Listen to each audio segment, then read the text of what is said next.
if you want to do that option, you no need to define a hinge from define section properties and hinge properties. You can directly just click on a beam and directly go to assign frame and hinges and directly just select the auto hinge option here. Instead of selecting a hinge which is predefined by yourself, you can simply just select auto and give a distance of 0 and click on add hinge. When you click on add hinge, instead of just directly getting a entry in this table, you will be redirected to another form, and that form requires you to select ASC 41 table, whether ASC 41 13 or 17. Let me just select 17, and then in that table, if you remember, the table which is applicable to reinforced concrete beams was 10-7, this one, and the beams should be controlled by flexure, which means the first condition should be fulfilled. So if I again show you that table, it was this one, ASC 41-17 table 10-7, and the first condition was the beams controlled by flexure, right? So let me just make it big. So now you have to put in that particular form, you have to tell the program these three input parameters: this number, this transverse reinforcement, whether it is conforming or non-conforming, and based on the criteria given at the bottom, what does conforming mean, what does non-conforming means, and then you have to give this number also the whole factor. Actually, the program will simply ask you the amount of reinforcement, whether the transverse reinforcement is conforming or non-conforming, and it will ask you this V value on top or numerator of this factor, because all the other values it already have. It have your B, D and the expected FC prime, it have everything while defining your materials and cross section sizes. So it will only ask you about the reinforcement, about the transverse reinforcement, and then about where this V should come from, right? By default, this V is a design shear force from the nonlinear static procedure. So it should come from NSP or NDP. But obviously we don't have it at the start of our nonlinear modeling, because we don't have a nonlinear analysis yet. So therefore there are different ways to estimate that. You can use the design value, the design shear, which you use to design your reinforced concrete beams in shear. So you can call it VD, for example.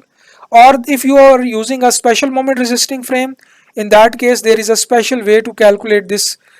You can use a special way to calculate this V. Actually it is the maximum shear in your beam when it is developing that plastic hinge, right? So in the plastic hinge region, when it is developing that hinge, what will be the shear in that? That shear should be used here in this expression to get the estimate of modeling parameters and acceptance criteria. So ETABS and SAP 2000 allow you to either get to calculate your own number and put it there, or this can be just determined from a particular load combination also. So you can select that combination. The program can use the shear value in that beam from that combination and use it here to calculate that coefficient or input variable, right? So so let me now go back and show you these inputs which SAP 2000 is asking from you while automatically using the table of ASC 41. First, it is asking you the degree of freedom, whether it is M2 or M3. Since we are not defined a particular you can say hinge before, so here we have to define which moment, for which moment we are defining this particular hinge. M3 obviously. Transverse reinforcement is conforming or not, you have to check it yourself based on the spacing of transverse reinforcement. Let me just quickly show you what transverse reinforcement means. At the bottom you can see that there are two criteria in this table. Maybe let me just escape it. It is based on the spacing of your transverse reinforcement. Maybe I can read it for you.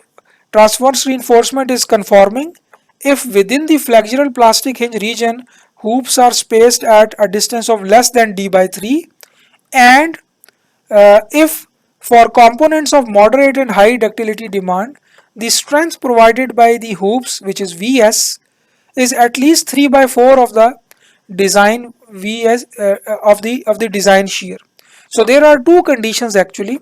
One, that Vs should be at least 2 by 3 of your design shear Vd, and the second is that the spacing in the plastic hinge region should be less than or equal to d by 3, where d is the effective depth of your beam, right? If both of these conditions are fulfilled, then you can declare your transverse reinforcement as conforming. So you can check that option, otherwise uncheck it. It will select a different row from the same table. Again, the same option which we have seen in the manual definition of plastic hinge properties. The last point is point E, whether it should drop exactly to 0 or it should be extrapolated after point E, continue that same residual moment. From where the V value should come from, you can give it your own value here in your force units, whatever units you are using in the bottom right, and or another option is that you can select a particular load combination, the design combination. If you know that already, you can select that from that list, and the program can automatically pick the V value for this beam uh, for uh, for using it as a V value and using it in the ASC 41 table. And the last option is from where this factor rho minus rho prime over rho balanced come from. If you select the from current design option, then it will be using the same reinforcement which you provided while defining the cross section geometry. Or another the other option is that you can manually calculate this ratio for your beam and give a manual number, user defined number for yourself here, right? If your top and bottom reinforcement is same, then this number will be 0 obviously, because in numerator you have rho minus rho prime. So it will be very easy if you have same reinforcement from top and bottom, but most of the cases it's not same, and therefore you can manually calculate that number and put it here, or you can ask the program to do it for you if you give the reinforcement in the cross section while defining the cross section. So I click OK now, because everything required to use that table is already already defined.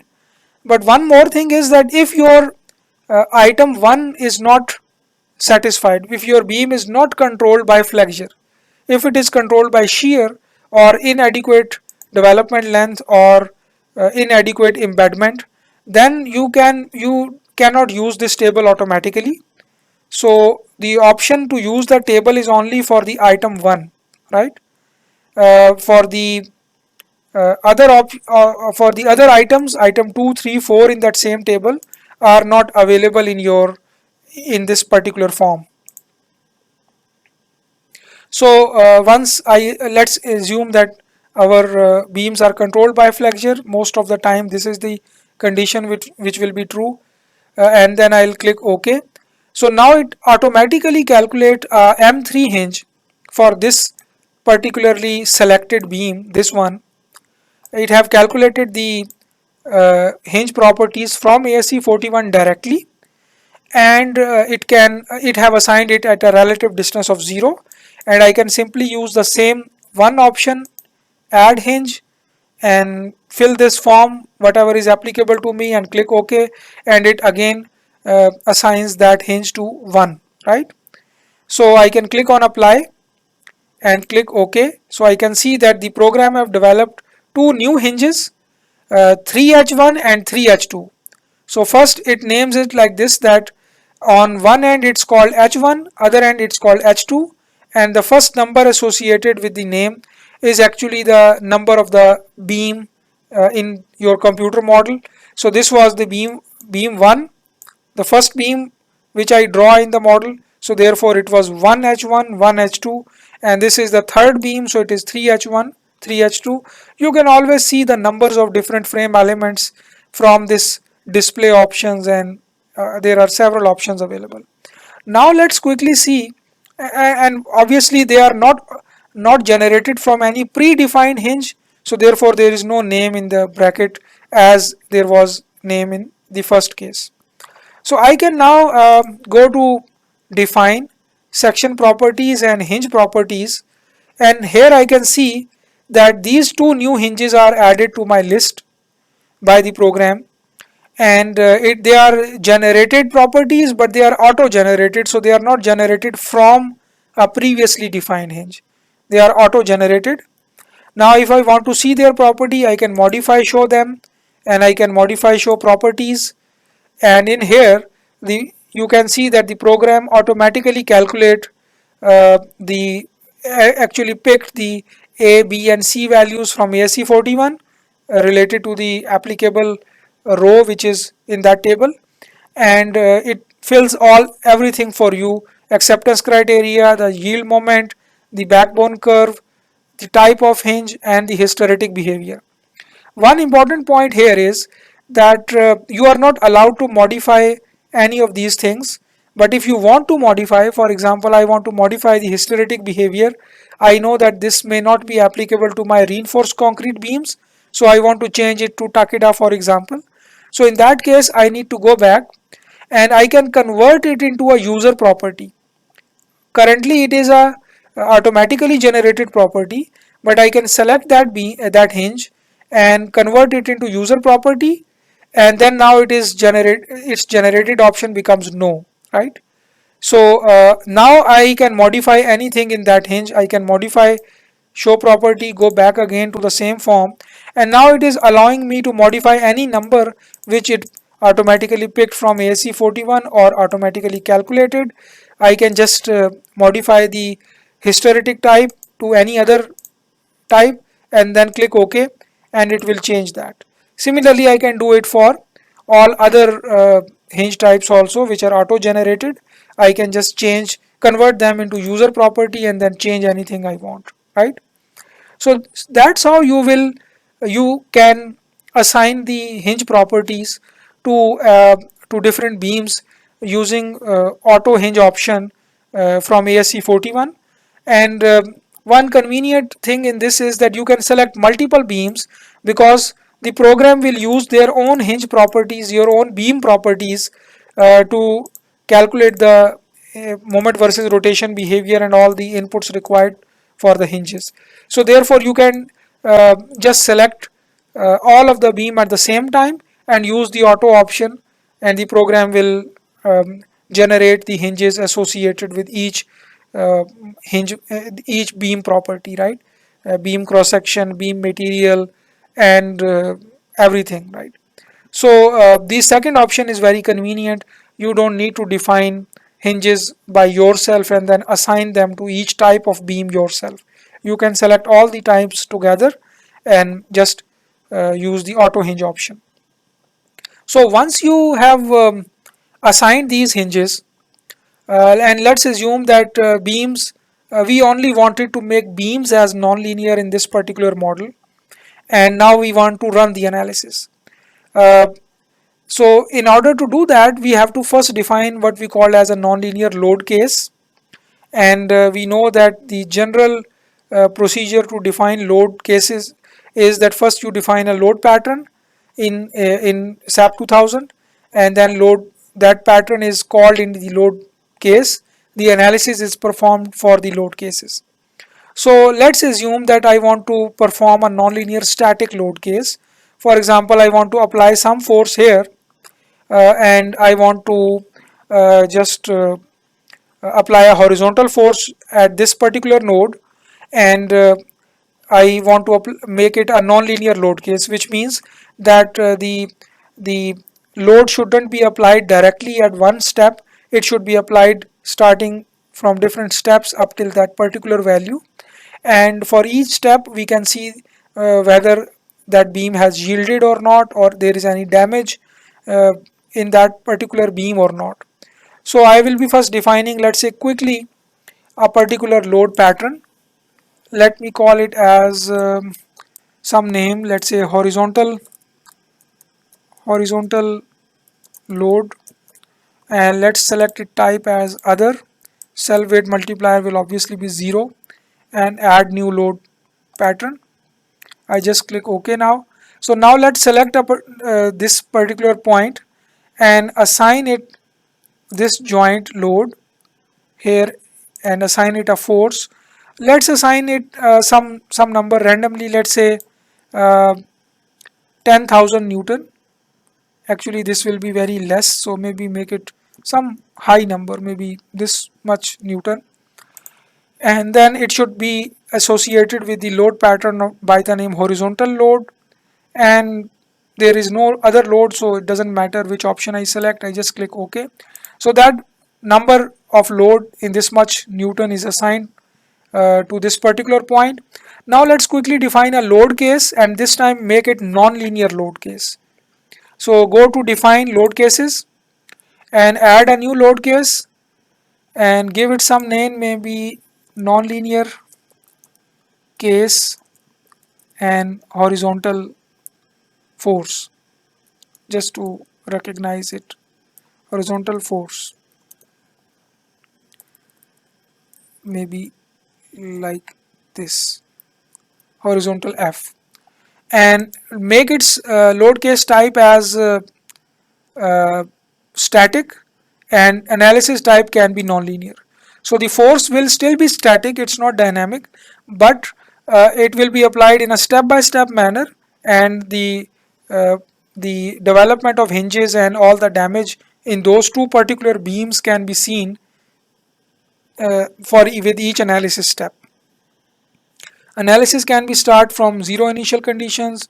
If modal load case is required, it should come from this particular case. Let's not assume any P delta option, and let's just keep it simple. So the load should come from a load pattern by the name horizontal load, and let's use a scale factor of 1. Now these are the additional options which the program is asking when you convert your analysis type from linear to nonlinear. Uh, First of all, it is asking whether you should apply the full load or it is displacement controlled. So since I have applied some load, so let me just select full load and just go to the next option. Should the analysis be saved for final stage only or for multiple states? So I say that okay, you should save it for multiple states. So this load will not be applied directly in one step, it will be applied in a step-by-step manner up till this number, and the results will be saved for each of the steps, whatever number of steps I can give here and all that.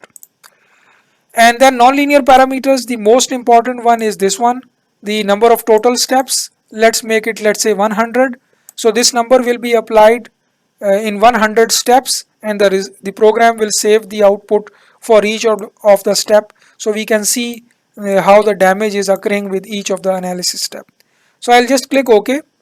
I can, in order to go into details, you can check the analysis reference manual for all these parameters and everything.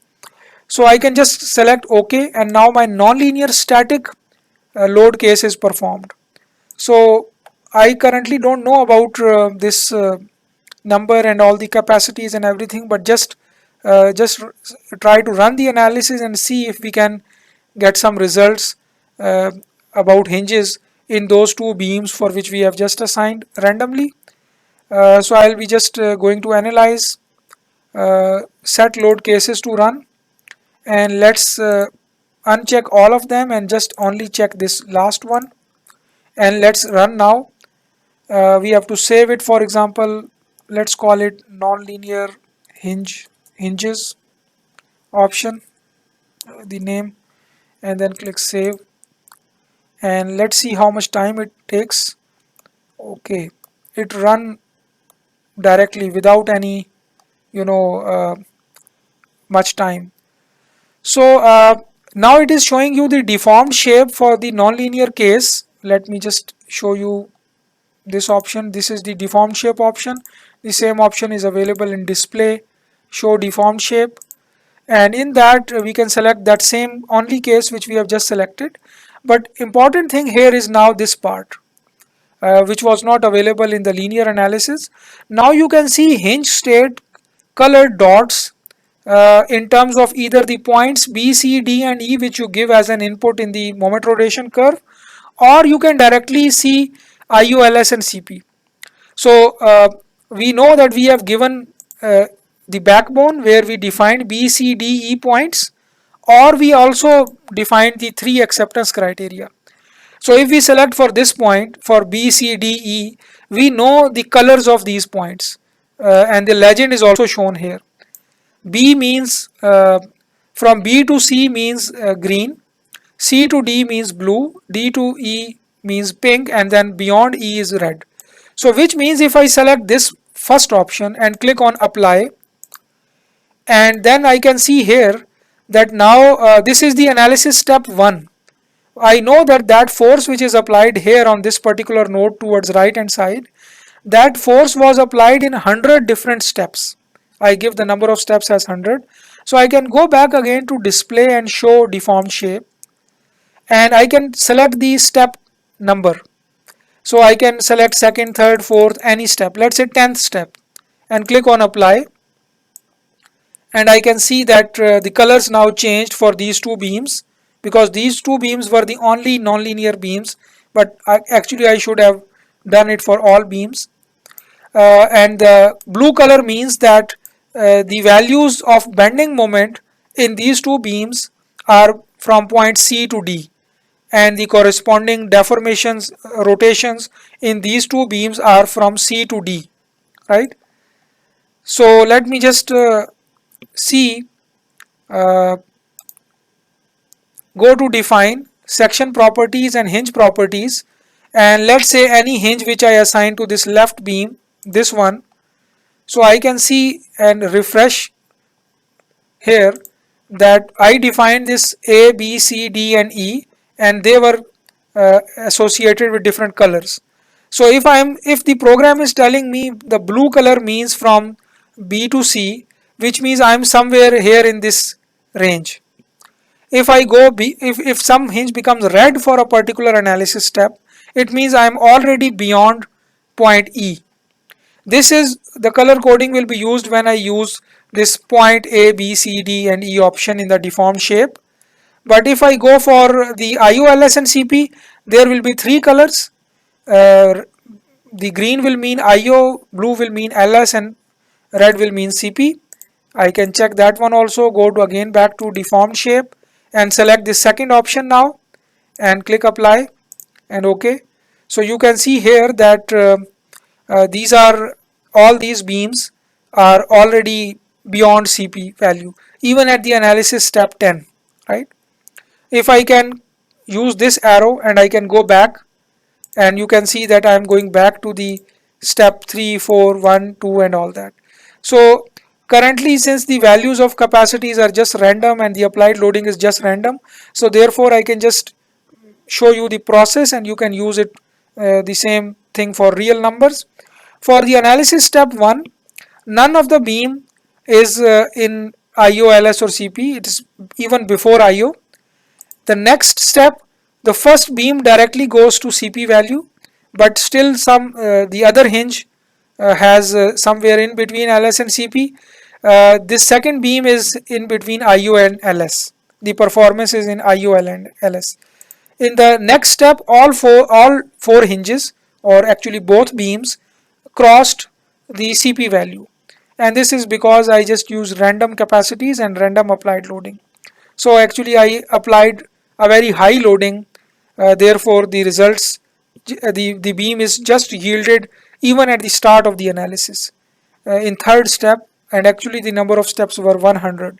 So let's quickly run that again by reducing that value which we just assigned. So I select the same node again and assign joint load forces, and let's reduce that number to some low value, let's say 10,000 Newton, and replace it with the existing number, and now run that analysis, nonlinear analysis again, this one.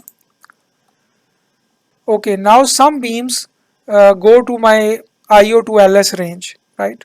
So this is, I think, already the last step of the analysis. No, not an, I select the envelope. Yeah, This is already the last step of the analysis, which means the envelope results, and you can see that some of the hinges go into from IO to LS range. So that's how you can assess the performance of your structure, your beams, your columns, and each element using the plastic hinge approach.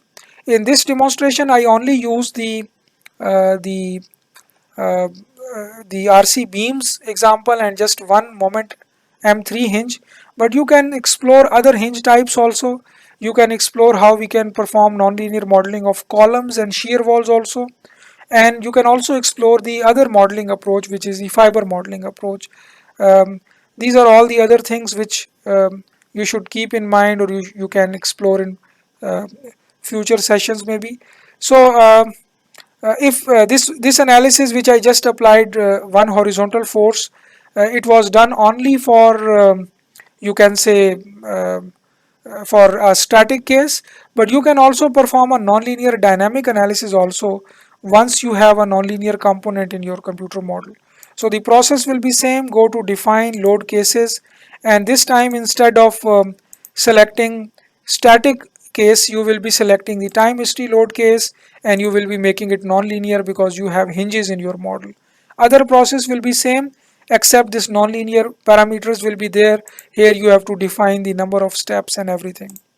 So now with nonlinear model available, you can perform nonlinear static analysis, nonlinear dynamic analysis, and check the damage of your structure or performance level or limit states of your structure after the analysis.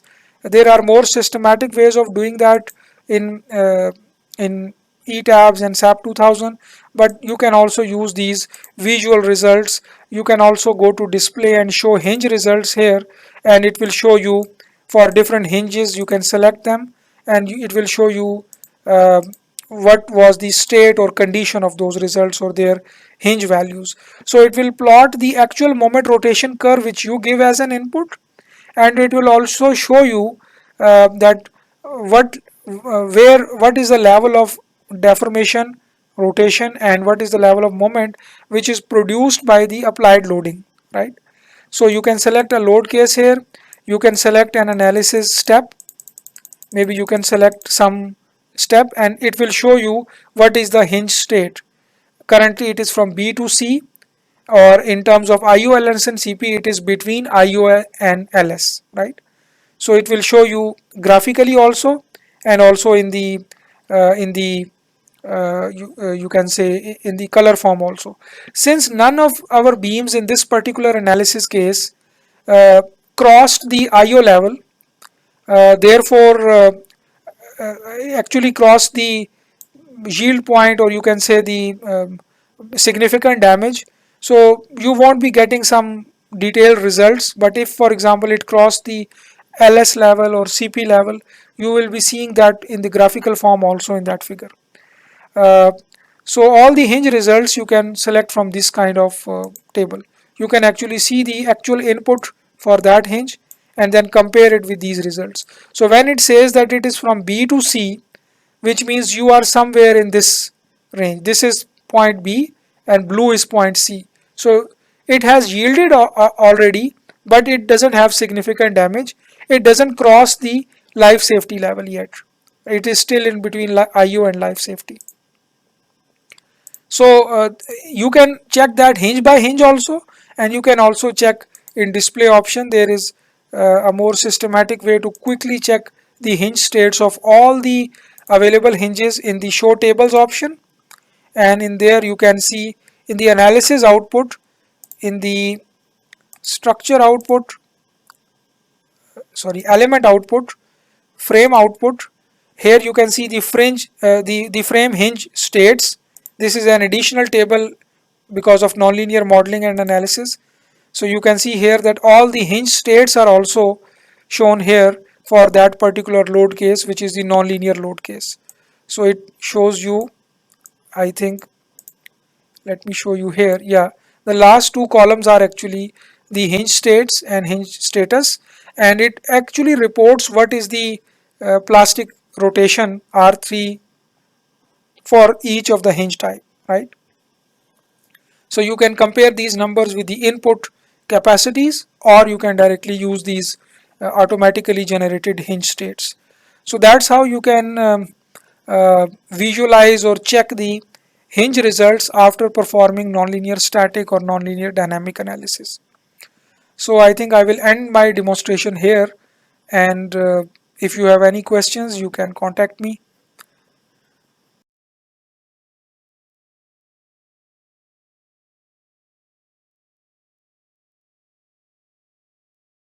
Nonlinear static analysis is a more general word.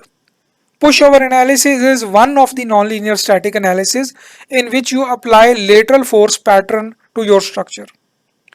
So here what I did is that I apply a lateral force and increase its value, actually apply it in a step by step manner in as nonlinear analysis.